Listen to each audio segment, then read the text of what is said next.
Interested in starting your own podcast?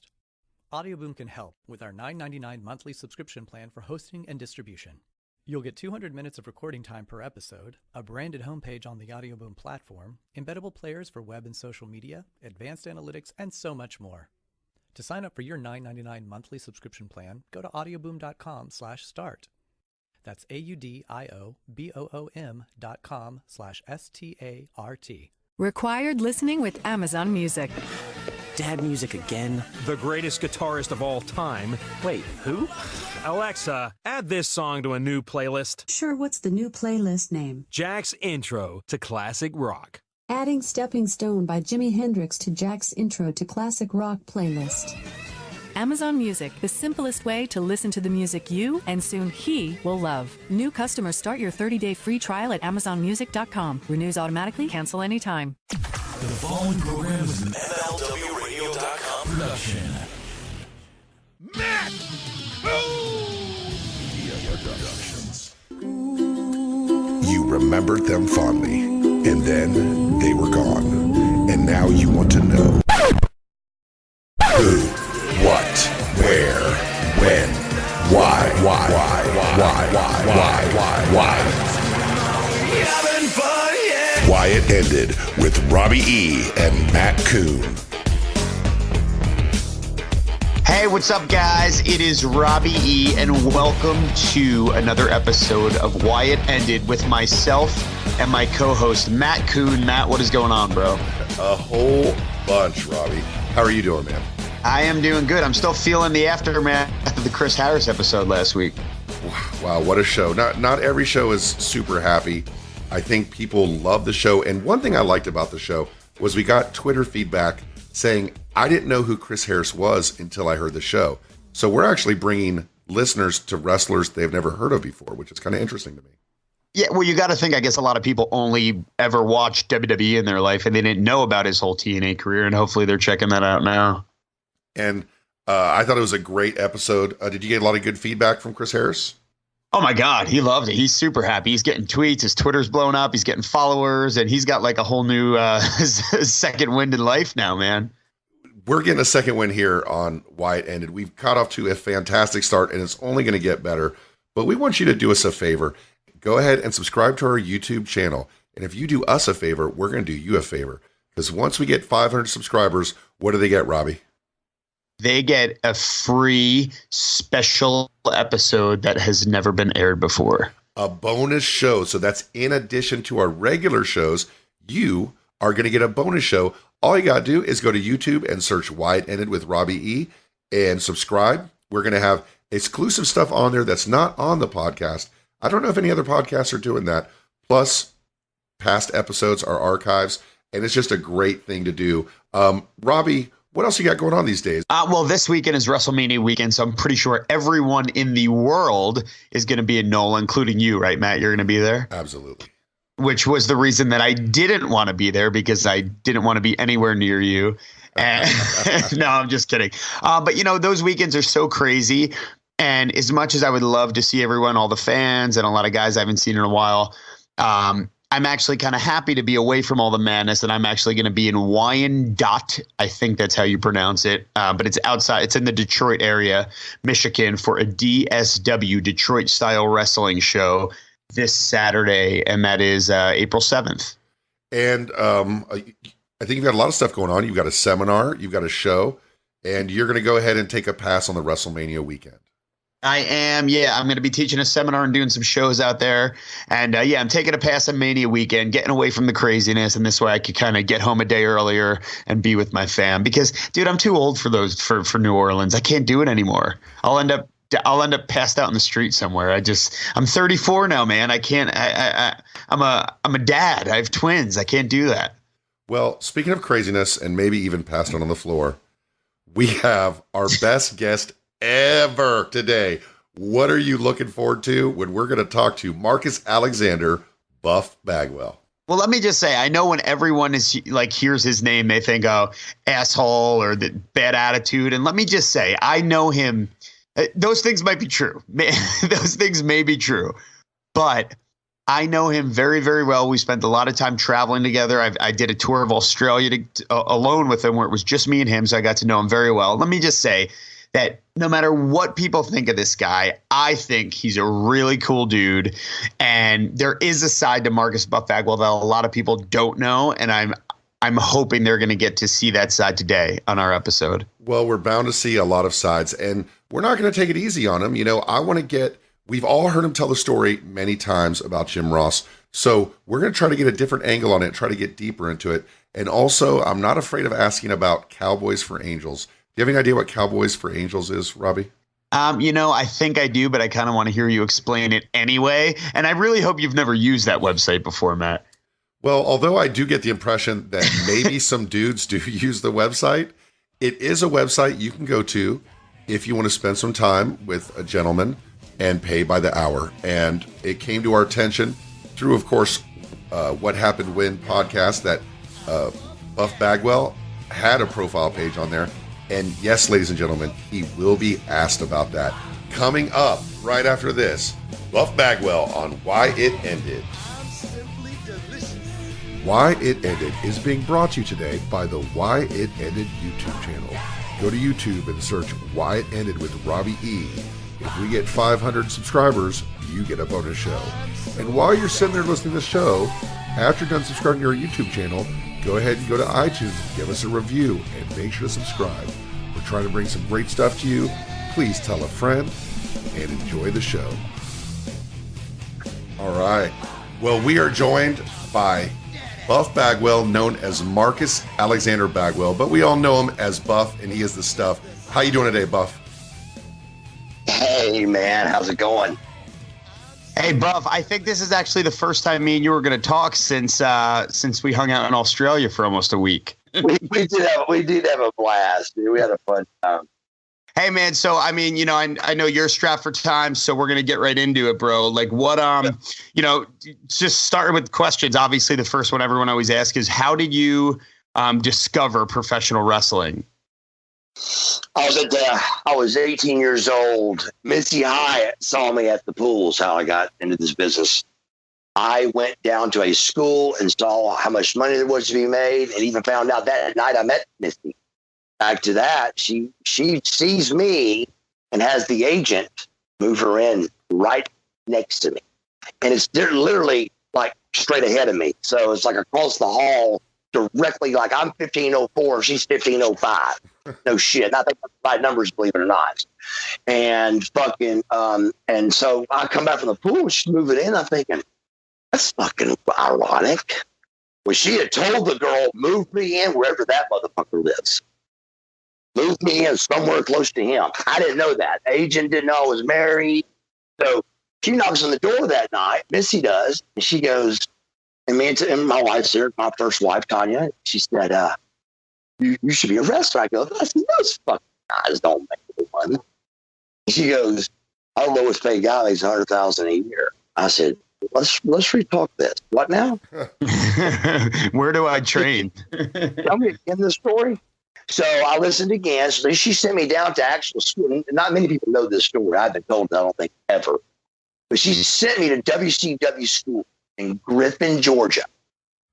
And when she did, it was Jody Hamilton, Buddy Lee Sergeant Parker, Kevin Nash, and a black guy. And that was the only people in this old, dirty, beaten down, middle of the summer, no air conditioning, hot, dirty building with the ring that looked like the most horrible thing you've ever seen in your life, even today.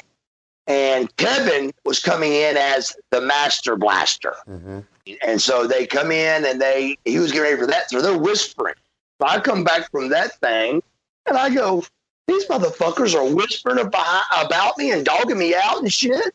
She goes, no, that's they were talking about what they were going to do. You'll understand later, but long story short, $3,000, and I didn't have $3,000. So she found another guy named Steve the Brawler Lawler that charged me $1,500, trained me 3 times, and I was the TV champion with a ton of heat. Happened to be maybe a good body and a good, pretty face. I I'm as laid back in country and been in jail more than the whole locker room had been in jail. You know what I'm saying? Yeah. But little they know, the little poor kid in the corner is really a trouble-making rebel. They just don't know it. So I had to play the role of Marcus Alexander Bagwell, sitting on the corner, and everybody hated my gut. Well, you definitely made an impact right away when you came to WCW. Of course, you had some experience in Georgia and with Global, but you were a big baby face, teamed with the Patriot, Scotty Riggs, and Scorpio, and got tag team titles. In 1996, when the NWO invaded, you turned heel and turned with the NWO. What was that to finally be maybe a little bit more of the real Marcus Bagwell? The biggest thing in my 28-year career, the most remembered, I can tell you where it was, Salisbury, Maryland. I can tell you where I was sitting in the locker room. Tell you how Kevin Nash walked up to ask me. Eric Bischoff wasn't a friend of mine.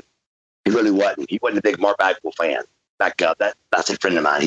I love him to death. Back then, he was not a Mark Bagwell fan. What was the reason for that? Why wasn't he? I don't know.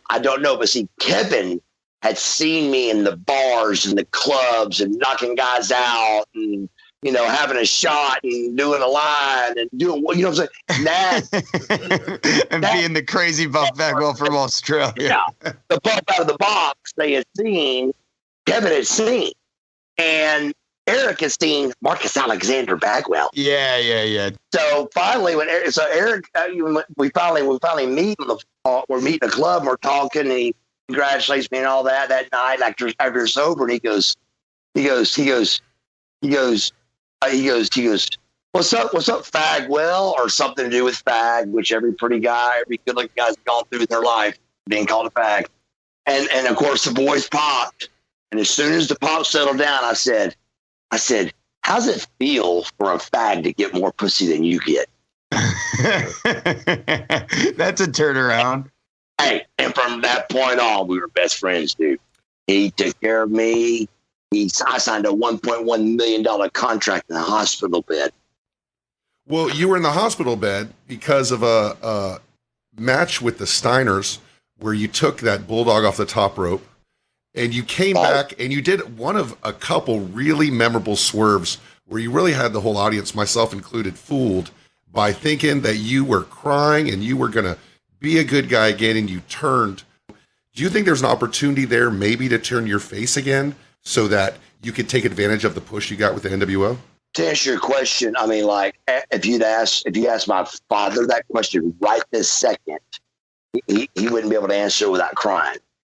It affected my whole family, the fan mail and stuff we got from my broke neck. Right. They read all these letters and saw all this love, all this passion, these fans. And they were fighter pilots before they went into battle at Desert Storm and things like that. Letters like that they would tell me about. And when Eric decided to turn me heel, it was a bad decision. Marcus Bagwell just broke his neck on live television. What are we doing? We turn him babyface, and you got a rock on your hands, and a possibility, of another star. I mean, it's such an inspirational story. I don't see why everyone in the world wouldn't want to get behind you. And whether baby or heel, they blew the whole thing off. My first match back, I get beat with a bulldog. I looked at Kevin. I said, Kevin, I don't mind getting beat. I said, but I can't take the bulldog. I just got paralyzed 10 months ago taking it. It scares me. He goes, so we figured out a way. If you ever watch the match, I feed into him. He comes off with a different shoulder for some reason. I guess he turns him around too. So we just collide. Like two idiots in front of 40,000 sold out at the Steam Dome on main event Nitro. So I lose my first match back from a broken neck that really happened. And it's crazy. And now after getting to know you more, I feel like when you heard that, you would have just said, no, hell no, that makes no sense. I'm not doing that, And guess how many times I said that? About 500? I swear to God on my life, never. On Jesus Christ, Lord, my Savior, let me die tonight of a heart attack. I've never said no. The Sandman. I just told this story to Johnny Springer yesterday because we was on the road together. The Sandman came in and they asked me to do a job for Sandman. I remember going to Eric and going, dude, I don't mind, but you're going to have to explain this one to me. Here I am, Buff back, one of your main players, and we got a fucking crackhead with a stick and a Budweiser can that you're getting ready to put over and put ECW over and everything else. Tell me what I'm fucking missing. I mean, I came at it wrong. You know what? That's right. So I ended up going too much. Guys, we're going off the rails a little bit. We're going to be here all day if we don't get to what we want to talk about, what everybody wants to hear about. Now, Buff, you have done a lot of interviews, and we've heard the story, and I think we just want to go a little bit deeper. Basically, you knew WCW was in trouble. You get there one day, the trucks are there, you meet Shane, you get signed to come over with 11 other superstars. The top tier guys were you, Booker, and DDP. And then you go to a training where you had to train to become a WWE superstar. You got in a little bit of trouble, got in a fight with Shane Helms, and maybe covered it up, maybe thought that had something to do with it. But let's talk about it. The infamous Monday Night Raw main event against Booker T. They had you do this match in Tacoma, Washington, the week before Raw was going to be in Atlanta, which of course would be friendly territory for WCW. But there's other stuff going on that was weird too. According to what I've heard from you, Johnny Ace and Pat Patterson had some miscommunications, and you weren't told any kind of finish. And they brought in Stacy Keibler to ring announce, and she is not there to ring announce. They brought Arn Anderson as a commentator who's never commentated. And by and large, it was an exhibition with no backstory. It seems like it was set up to fail no matter how you guys did out there. Absolutely, it was. It was really set up poorly. But like you just said everything you could say. Now take everything you just said and imagine my music comes on. Shane grabs me and goes, "We don't look in the camera here." And I said, "Have you ever watched me fucking wrestle?" I said, "That's all I do, brother, is pose, look in the camera." He goes, "You can't look in the camera." So I've seen Booker T get booed, Stacy Keibler get booed, Arn Anderson and Scott Hudson get booed. I've seen Shane McMahon get booed, and I can't look in the camera? What the fuck is going on? So, I mean, literally my music's playing, go, go, go, go, go. I mean, like that. I'm like, you got to be shitting me. If you ever watch that match back, you can just tell I'm not my typical buff like I normally do coming down the ramp. It's fucking Monday night. I walk straight to the ring and we fucking had I think, an average match. But average at best. But people really shit on that match. I just think it was that bad. Well, there was into it like with a different mindset, like walking down the ramp and just all day backstage at WWE. Was it just different? Did you yourself not feel like buff anymore? I definitely, now that I look back on it, I definitely needed somebody to talk to me and kick me out and get my confidence back. I had lost my confidence. And even when I watch it back, I'm surprised I'm as strong as I am when I watch it because of how hard that day was. I mean, I got people trying to, calling me, texting me, trying to send them signs because I'm going to be on Raw. And so me and Booker the whole time are going, why in the fuck are we doing this, bro? And so we knew there was something wrong, and the whole thing felt wrong. The entire day did. So there was just more to it. You just common sense, dude. Forget all the rumors. Why do you forget all the rumors for a minute? Forget all of them. Just why would you put that match on a week before Atlanta? If you put that in Atlanta, you got a chance of making a little hit. We came out to Tacoma and got booed out of the building, dude. Why not run an angle with you that week in Tacoma and then have the payoff in Atlanta so you and Booker at least have a reason to be fighting? Sure, anything, dude. They throw us both out the back door. Okay, what does that mean? That means exactly what it meant. We're fucking done. It was over, dude. Ed Patterson and Johnny Laurinaitis, Booker started the hint like I was a step off a little bit that night. Just started a hint. And I said, whoa, wait a minute now, brother. I said, Booker, me and you have got 1,000 matches. Think about it, brother. With Scorpio, Males, the Stripes. I mean, and every time I worked with Booker, not Stevie, I've always put my other guy with Steve, it's because me and Booker could move better. But we never missed a step in years. That's not it. So when it started going there, I go, come on, Book, are you really going to go there? The only person that talked to us was Steve Austin, which he was God to us.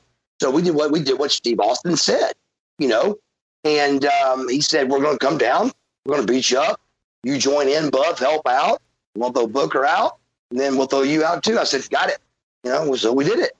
Don't you think that's a little shady, though, that they just both had a mix-up and forgot to go over the finish with you guys, Like I said, the whole thing is just ridiculous. Keep in mind, then I get a call from Thursday that I can never prove, which that's bravo on their part.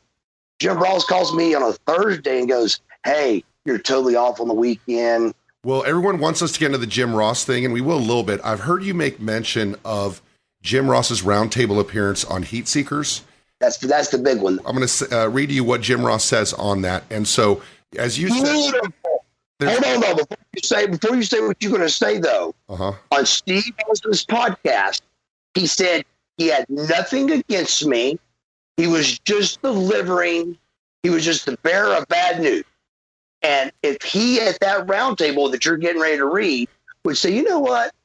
I like that Marcus Bagwell kid. He was a good kid. We talked a lot about football, and he was a local kid, and I like him. But I did have to let him know he got fired, and I hate that. That would be fantastic. But go ahead and read what he really fucking said. He said, I'm on the phone one day, and it's Judy Bagwell. That's Marcus's mother. Well, Buff is booked for the weekend, but he can't work. And then Jim Ross goes on to say, it's like I'm the PE teacher in 9th grade. I said, what's wrong with him? She said he was hurt. He would make TV, but he would miss all the weekend bookings. Jim Ross says, well, we'll replace him. That will be easy to do.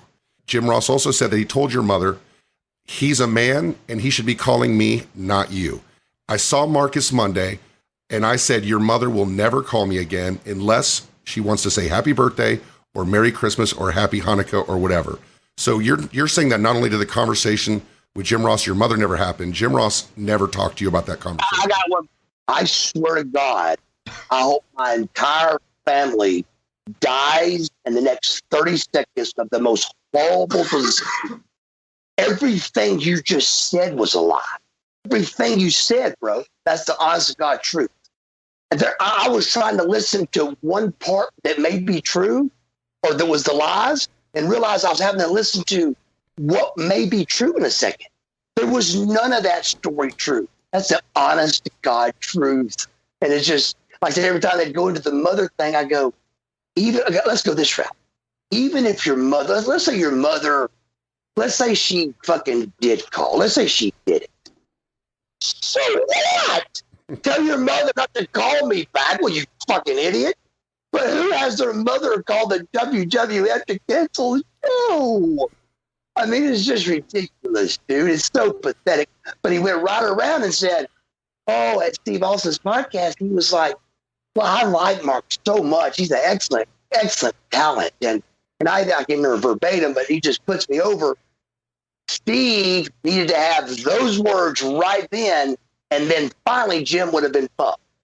But he can't, nobody ever pushes him to the limit because they let him off the hook too soon because Jim's friends with Steve. I even asked Steve before I started talking about him. I said, do you mind? I said, because when I go there, I'm going there, bro. I said, he's cost me millions, brother. Millions. I said, I hate his fucking guts. Have you ever seen him since? No, but I don't know what I would do if I saw him. I think I'd attack him. I think. If looking at it, I mean, it's just fucking guts, dude. I mean, bro, listen to me. If I would have made a quarter of what I was making for half of the years It's 8 or 9 million. I mean, Yeah. it's millions he's cost me, brother, and a career. So taking it to not past the time that you were given your release, of course, not fired, but given your release, taking you to the end of the match on Raw, how much responsibility do you take on, and what could you have done differently? Was there anything you could have done, or were you just screwed from the beginning?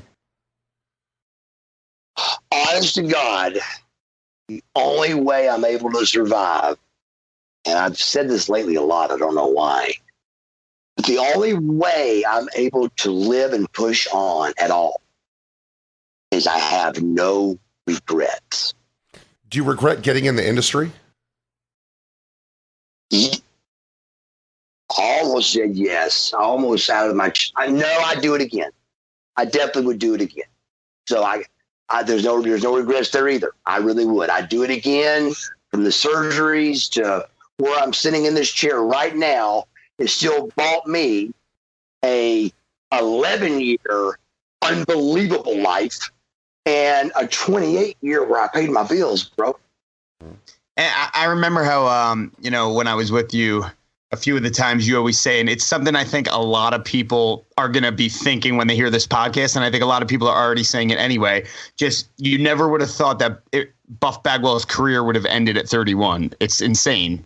Think about it, bro. Listen to me. And I got fired in Atlanta. Yeah, it's I had to call my parents to come home. I mean, dude, can you imagine if you're Robbie E and you're in a WWF locker room and it goes through the Phillips Arena and it crosses your plate that Buff Bagwell just got fired? That's a big deal, Robbie. That's a big fucking deal. And you know what it did? It made everybody in that fucking locker room straighten up, quit arguing and bitching. I was a sacrificial lamb for Vince, and I'm not sure if that was the reason or not. I still don't know why I got fired. I was never told. But still, I think it shook everybody up enough to go, look, guys, nobody's safe. They just fired Buff fucking Bagwell, 10 minutes ago in Atlanta. They told you in person? It took me 10 minutes to catch on, but yes, because I've never had a job before. All I've ever done is wrestled. So I'm fucking listening to him talk. I'm thinking, you sure are kind of talking negative. I'm like, so I raised my hand trying to be nice. And I said, what? Am I getting fired? And just like that, Jim goes, no, we're going to release you. And now I'm trying to swallow the fact that he just told me we're not going to fire me. They're going to release me. As soon as he started trying to explain that to me, I said, try not to cry, start shaking hands, and keep smiling, and get out as fast as you can. And that's what I did. So if the Jim Ross thing is a lie, that is a made-up story. If that is the case, then it's either there's a reason why Jim Ross would lie, or there's a reason that he was told to put that story out there. What was in it to get rid of Marcus Bagwell? I like to think that at least there's a reason that I've made up. What I said a minute ago about the locker room. The locker room was chaos, bro. Every time I left, my top hat got crushed in. I mean, it was a top A locker room that was ready to go off. And, at one time I got up and crushed my own top hat in. And when I came back, it was fixed. I mean, these were the big boys. This is we're playing big ball, and I'm like, and I'm not winning. We're playing big ball, and I ain't winning, bro. Was there anybody who reached out and was nice to you at all? Any WWE talent or upper that reached out to you? None. Nobody. Nobody pulled me to the side. Nobody. Think of me matches me and stunning Steve Austin had. A million, dude. And good ones. And I didn't get not one top guy or even a middle corner, nobody. Just the thing that I think finally buried me one day, but it was a no-win situation, and I've never heard about this. I've never talked about it on a podcast before, but I'll tell you something I've never talked about before, and that is Vince had a meeting during that 2 or 3 weeks I was there only. But the meeting was just with the 12 guys. And he said, listen, he goes, I know a lot's going on. He said, but listen to me. He goes, we want you to be yourselves. Don't try to ad-lib and be something you're not. If just be yourselves. That's all we ask. So the guys that usually go to the ring and hit the ropes and do all that, they go to do that, right? Well, I don't do that. So I can get in the ring with these guys that know I don't do this normally, or I can go sit up in the stands and watch them and get a ton of heat. So I didn't know what to do. I said, if I go in the seats, I'm going to get heat. And if I get in the ring, the guys are going to be like, what the fuck are you doing in here? You're just back there playing cards, drinking a beer or something. Why are you doing it in the ring? Checking it out today all of a sudden. So I stuck to what Vince said. Be yourself. So myself was, I sat and checked my phone out during that time of the day. Was that your only interaction with Vince? Did you have any other meetings with him? He flew me in early before he owned WCW. And did the old story you've heard 1,000 times probably, but he flies you and your wife in, he picks you up in a limo, he takes you to the house, they cook dinner, and then they hire you. That's the big boy story of Vince. This was while you were under contract at WCW? Yes. So it was a big deal. So I fly. The only thing that wasn't done, besides what everything I just said, we met at a Holiday Inn Express ballroom. It was just us in the middle of this, gigantic room, but he couldn't do the house thing. So I said, Vince, I don't mind that. I said, I just wanted to meet you and shake your hand and say hello. And he asked me a few questions. He said, what's your opinion about the business? I said, yay or boo? He goes, what do you mean? I said, either you got to get yayed or boo. I said, one or the other. I said, if you don't get one or the other, you're not doing your job. He goes, we're going to get along just fine. And we high-fived and hugged and all that. And me and my wife caught a flight home. We're golden, right? He buys the company. So I become Buff Bagwell to, what was your name again? And I lost my leverage.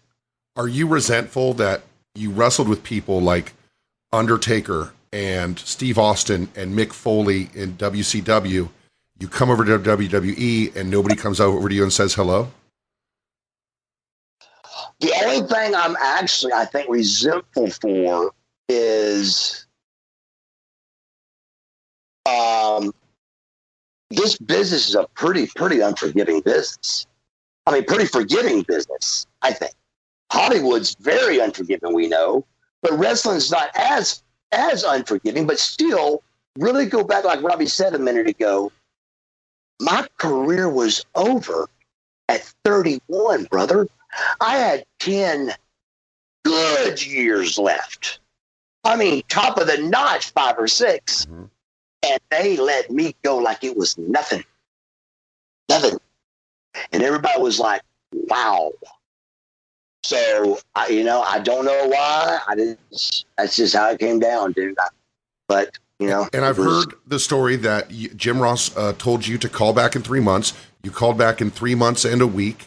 And he answered the phone. What do you want, Mark? And then you said, I'm calling because you said to call.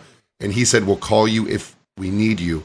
And my question to you is, do you think there's anything different you could have done after your release to maybe get yourself back in the good graces of Vince and the World Wrestling Entertainment? I did everything that I thought I could do. I called without being a pest, which is about once every 4 months. I think I called, and that was just at first. I'd call like every 4 or 5 months. I'd call. When was the last time you called him? Oh God, it's been 10 years probably. I mean, I'd say over 10, but definitely 10. How was Jim when you called? Was he rude to you or? Old as ice. He even took a breath. I'll never forget. He went, He went, hello. I went, oh my God, I'm in trouble. Hey, Mark. And I was like, oh, hey, man. I said, Jim, first thing I said out of the gate, because he was so negative, was, I'm only calling because you guys told me to call. I'm doing my job. You guys asked me to call in 3 months. I waited a little longer, so there wasn't heat for that. And I'm still getting heat from you, Jim. He goes, Mark, thanks for calling. Appreciate it. We'll call you if you need it.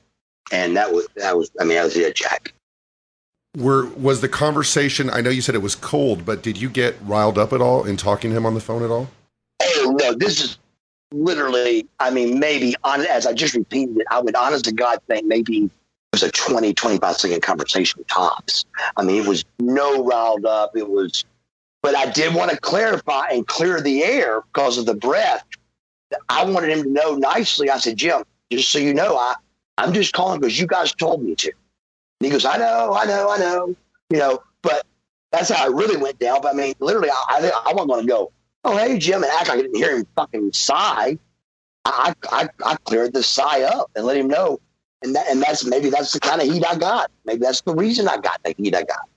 But I can't let a grown human take a deep breath before they answer the phone and not go, are you okay? Or am I bothering you? Is this a bad time? Or should I call back or something, right? So the big deep sigh, and I say, hey, I'm just calling you back because you guys told me to.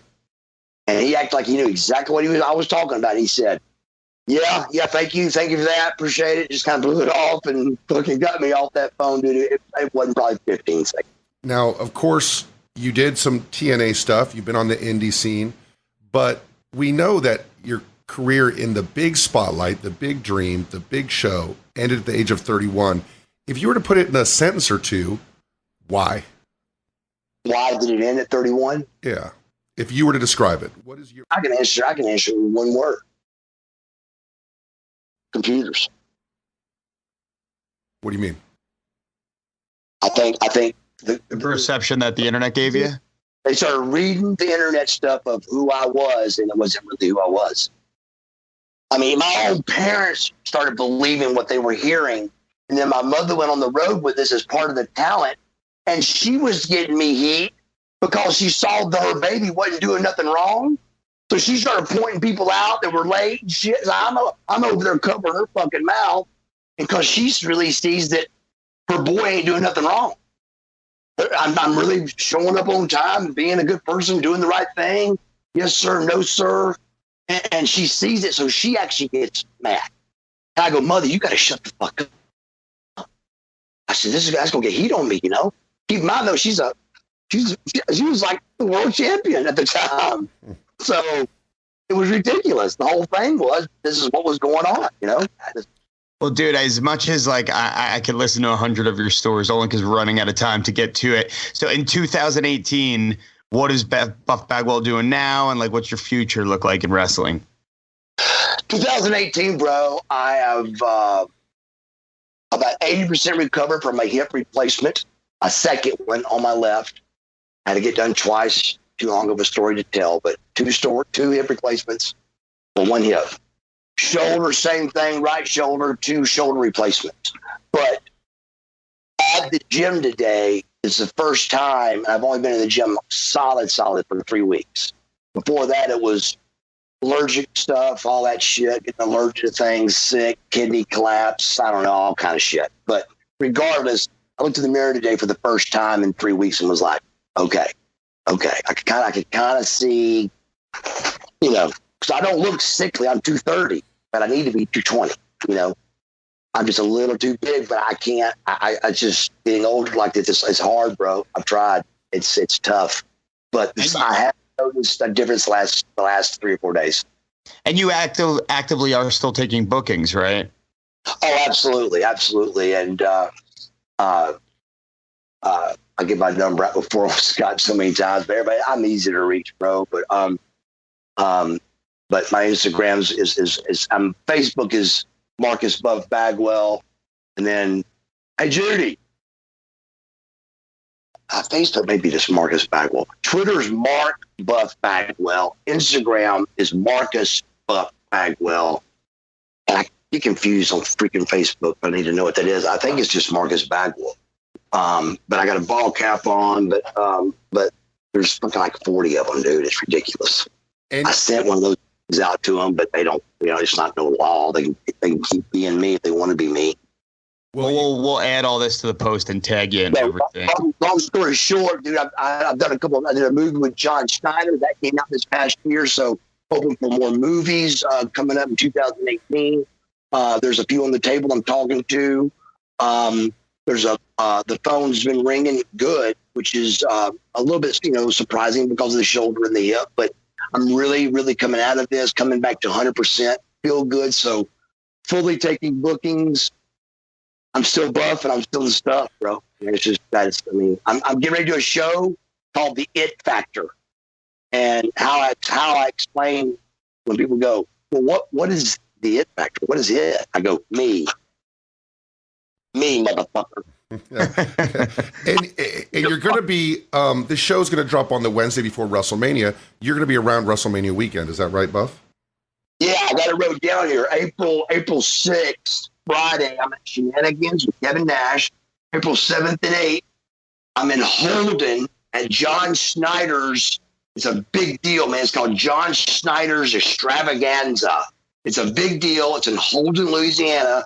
They're having like a General Lee Dukes of Hazzard car race. And it's a big deal. I'm racing one of the cars. He's doing a car jump. Well, what could go wrong? Yeah, right. There's a bunch of shit that can go wrong here.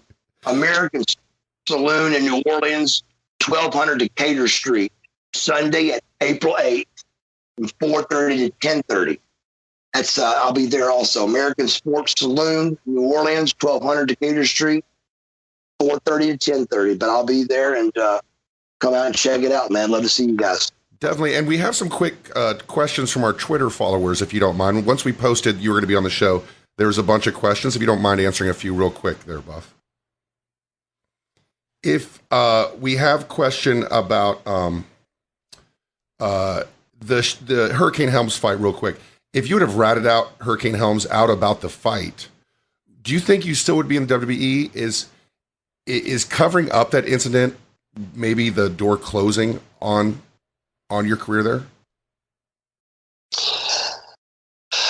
I really have thought about, that fight. I'm sure let's just be honest. I mean, I really, really think that had nothing to do with none of it.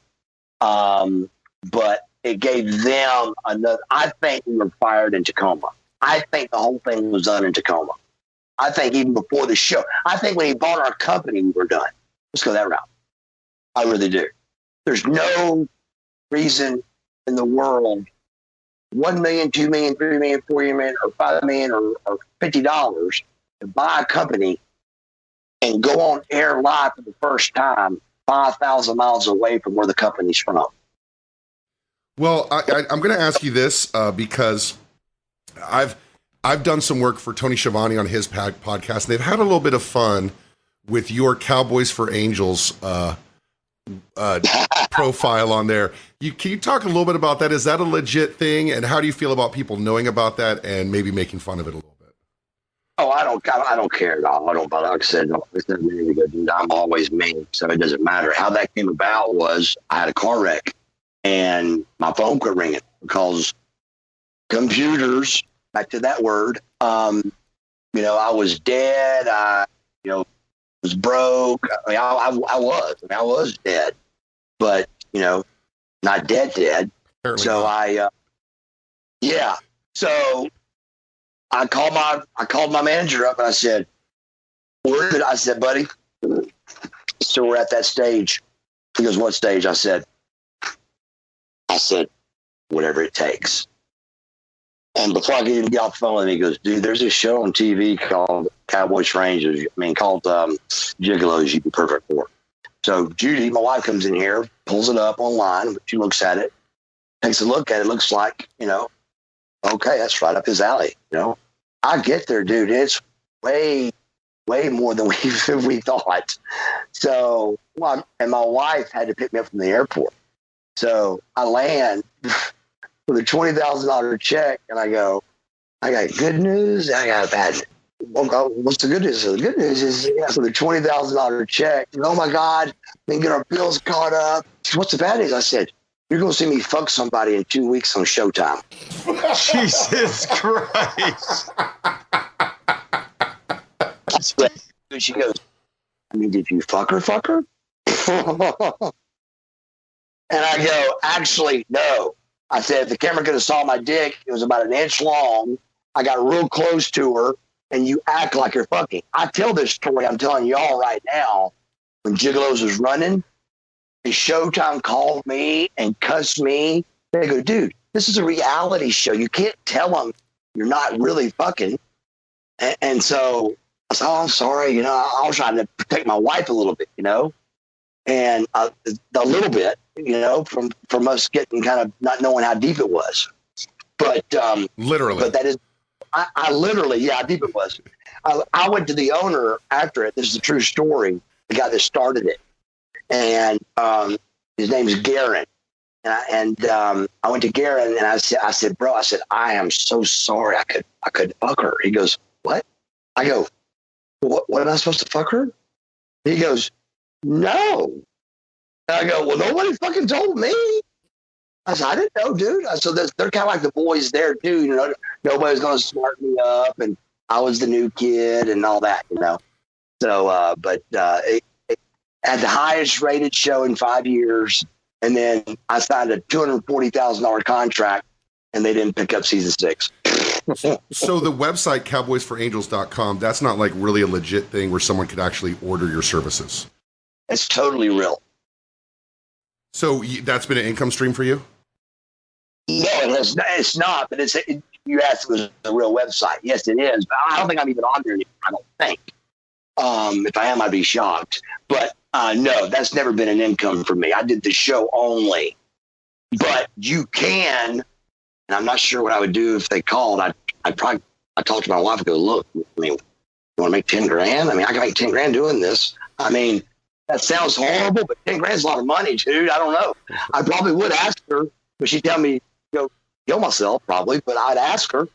So, but yes, that is a legitimate website you go to and you hire people, gigolos for service. You go out to dinner, to proms, to whatever. All right, and then there's one more Twitter question. It's from @fanboystww, and he is asking, what was the situation where you shot your father? That's a long one. I'll make it short. Parents going broke, 1988, house is coming unglued, mom's at the store trying to save it, but it's going down. The Bagwell family is completely disarray. Finally, one day, mom and dad are in a fight. I come downstairs, break them up, pulled dad off of her. And I was, 17 years old, 18 years old, I think, at this stage. And I kind of, I was able to kind of get dad off of her pretty quick. Overpowered him. He gets the gun, comes back, does the, hey, come on, big man. So you make a move now. I said, yeah, come on, man. Fuck. I said, this is ridiculous. Put the fucking gun down. There's been all of a sudden doorbell rings. I'm like, you gotta be kidding. So he grabs my mom and like shoves her head, like, go get the door. Go get the door. So I fucking go at him. And he fucking turns back around with a gun, like, oh, come on, motherfucker, come on. I go, put the fucking gun down, motherfucker. I'll kick your ass. And he's like, oh, come on, let's see how big. I said, big and bad you are right now. Come on. So finally he goes, go get the fucking keys. Nobody's leaving. This is zero alcohol, zero drugs. This is a Bagwell fight. Okay. I go outside, the keys out of the cars, all of his cars. As he told me, his cars, which they were his cars. I get all the keys. Oh, when I'm outside getting the keys up, the mom is trying to leave because she knows if she can just leave and get out of there, me and him will probably talk and work it out. Keep in mind, it's zero alcohol, zero drugs. This is just a Bagwell fight. Okay. So she's trying to leave. Well, he comes out, shoots both front tires out of the car, and drags my mother out of the window. The Summit Cable guy and me watched.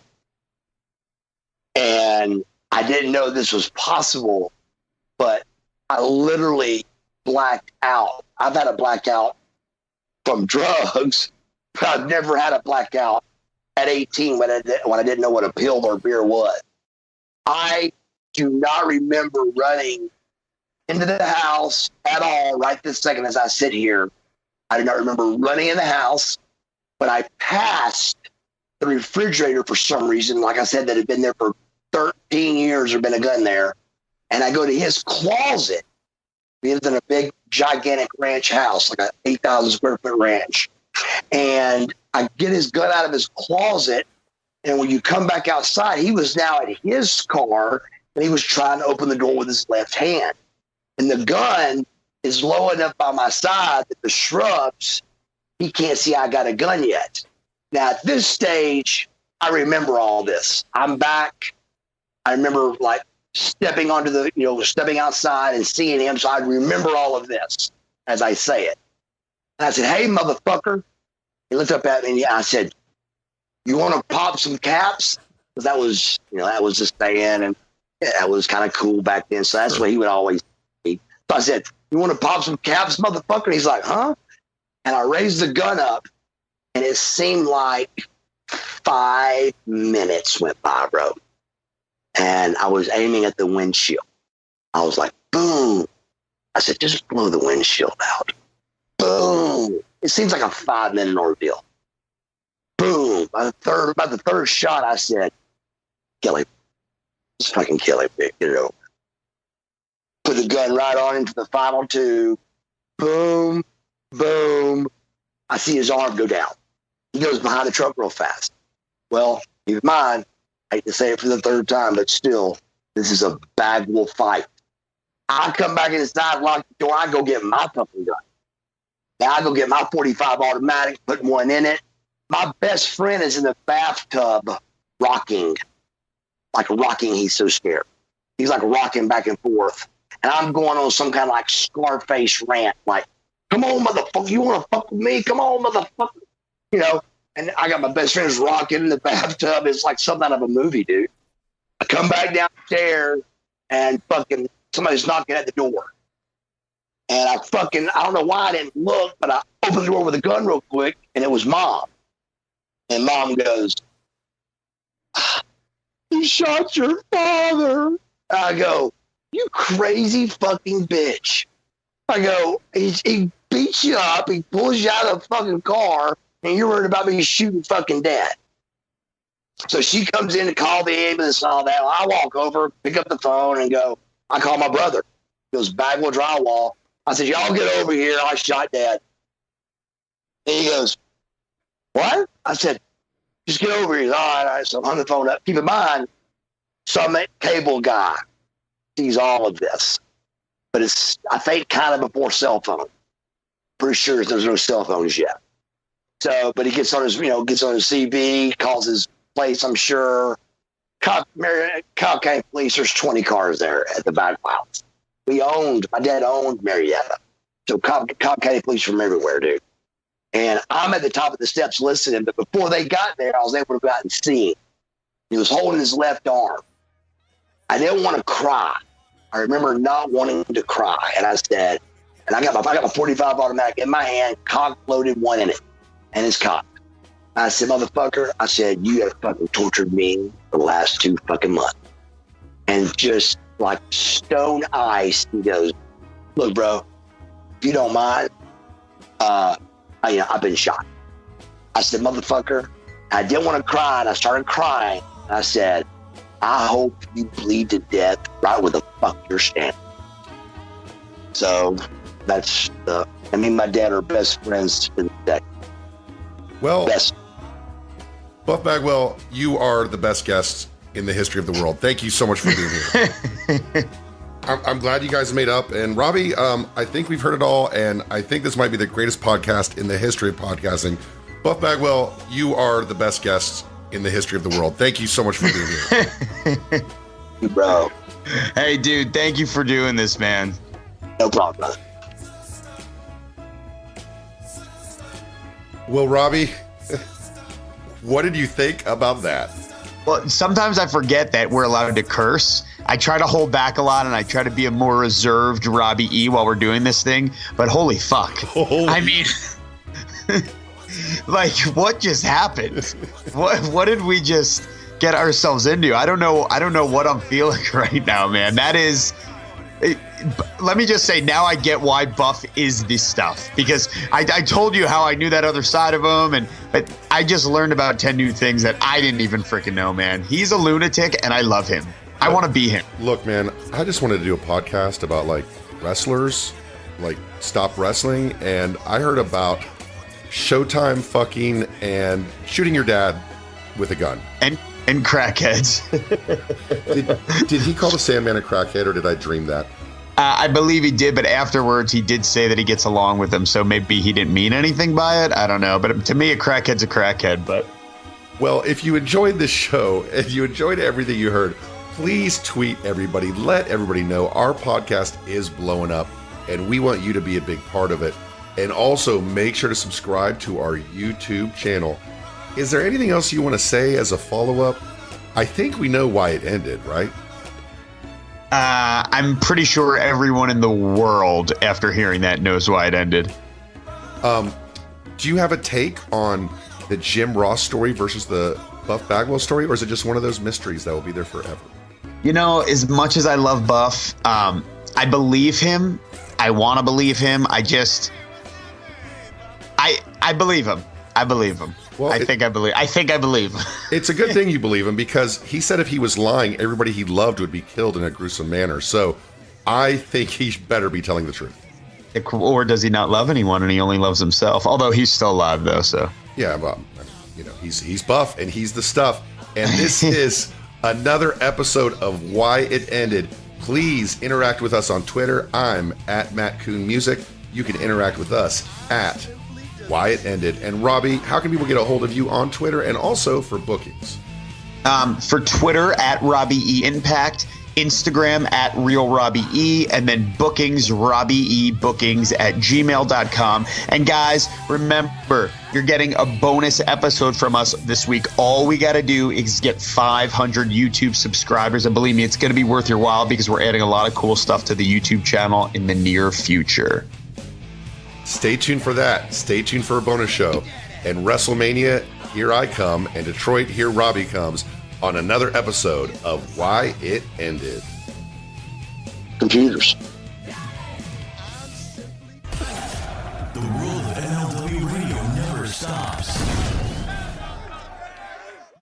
Matt! Media Productions. Computers.